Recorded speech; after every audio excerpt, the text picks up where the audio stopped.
Border security is arguably the critical issue in this country's fight against radical Islamist terrorism.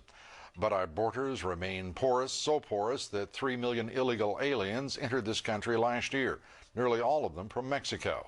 Now, incredibly, a panel sponsored by the Council on Foreign Relations wants the United States to focus not on the defense of our own borders, but rather create what effectively would be a common border that includes Mexico and Canada. Christine Romans has the report.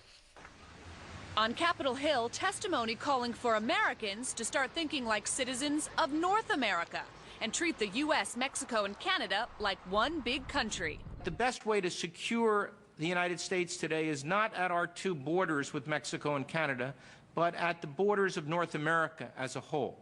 That's the view in a report called Building a North American Community. It envisions a common border around the U.S., Mexico, and Canada in just 5 years, a border pass for residents of the three countries, and a freer flow of goods and people. Task Force member Robert Pastor.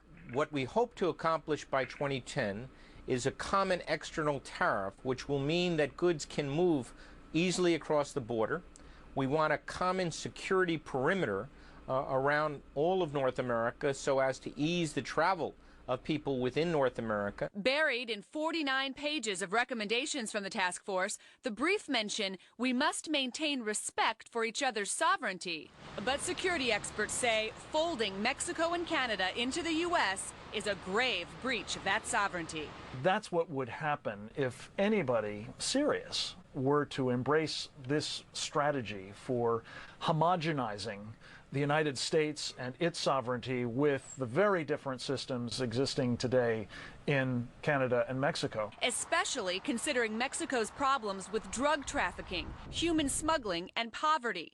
Critics say the country is just too far behind the U.S. and Canada to be included in a so-called common community. But the task force wants military and law enforcement cooperation between all three countries. Indeed, an exchange of personnel that bring Canadians and Mexicans into the Department of Homeland Security. And it wants temporary migrant worker programs expanded with full mobility of labor between the three countries in the next 5 years. The idea here is to make North America more like the European Union. Yet just this week, voters in two major countries in the European Union voted against updating the European Constitution. So clearly, this is not the best week to be trying to sell that idea. Americans must think that our political and academic elites have gone utterly mad at a time when 3.5 years, approaching 4 years after September 11th, we still don't have border security, and this group of elites is talking about not defending our borders, finally, but rather creating new ones. It's astonishing. The theory here is that we are stronger together, three countries in one, rather than alone. Well, it's a mind-boggling concept. Christine Romans, thank you as always.